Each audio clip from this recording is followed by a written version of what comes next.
I was just thinking about like instances. I don't know why I think about these kind of things, right? Like it's thoughts, and I'm very open on this podcast. I'm very open on social.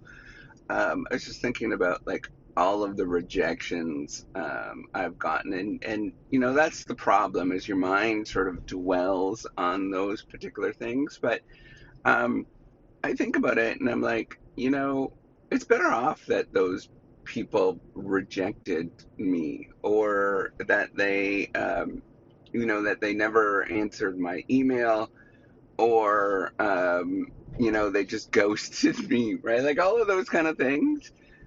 It's better off that that actually happened because that's the strongest single signal you'll ever get to say that, man, you don't want them in your life anyways. They're very toxic individuals to not respond to, just being, nice requests of, hey, can you help me out? Or, hey, with journal articles, for example, of submitting them, I get rejected all the freaking time. And it's funny because as I hear about other stories, it's like rare for people to get rejected based on, and I really strongly believe it's like the institution or how well known you are. Like, I think it's probably a 80% predictor of like if you're at a certain institution, if everybody knows who you are, you're not going to get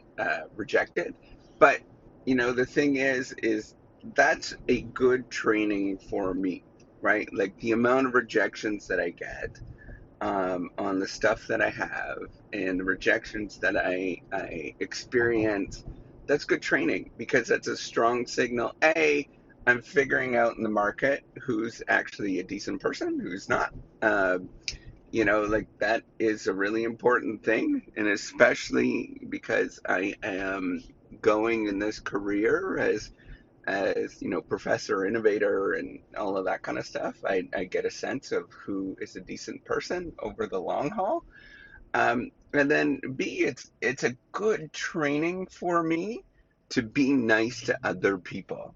And to remember to do that. And I try my darndest to reply to as many people as I can, but it's daunting.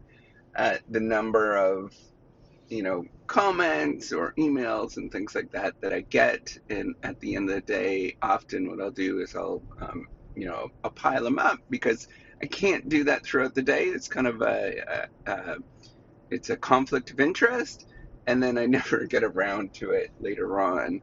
But those groups are pretty small in comparison um, to the number of rejections you get. If it was like something that was really serious or important, generally I do reply and I do get back. But that's the thing you have to sort of think about. That is like, man, rejection is a good thing because it gives you so much information about who you can trust, who you want to work with, who's the real deal, all of those kind of things. You're getting really good information in the future about, who people are and what they're about. And generally, I can guess who is going to reject me. And generally, I would say I think I kind of know, but and then I don't know. It always is very surprising in terms of what goes on behind the scenes. And as I've been doing this longer, I get to know more people, and I get a sort of sense of who they are and those kind of things. So it's just interesting, I think, the amount of information that I actually get from doing that. As you go about the as you develop and grow in a career and become more known, you get a sense of who other people are, and whether you want to be around them, and whether they're really, genuinely nice people. Um, and as you're doing that, you're getting really good signals about who's serious, who would be, who has culture, and all of those things are so vitally important. And I have,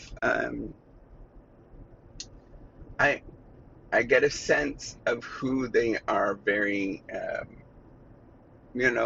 if I see them in person, I talk to them, I get a sense somewhat. But as you interact with them, you get a better sense of who these people actually are. And that is vital for your sanity. It's vital for who you are. It's vital. Like, there's just so much there. So, what I'm saying is, even though you get rejected, and it's going to happen so much, so much. Um, it's happening a little less for me now that I'm getting more longer in the career, but it's still so much. I, so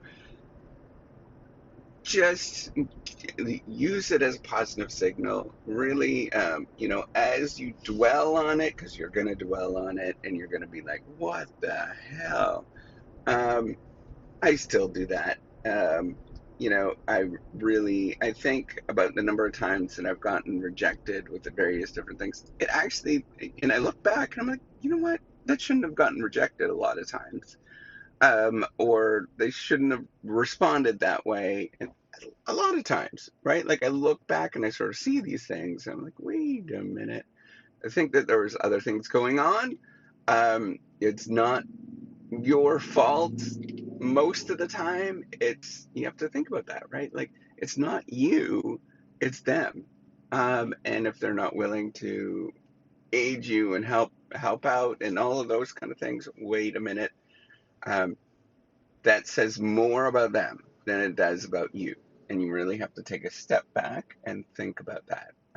Really start changing your perspective on it. And it does. It really changes you as you get through this, and you become more um, cognizant of it. And you become, and I have been going on this like crazy growth journey, partly because of this whole reciprocity project, of realizing, holy crap, it's not me most of the time. It actually says a lot more about other people. So just be well aware of that. All right, take care and have a wonderful day. Bye.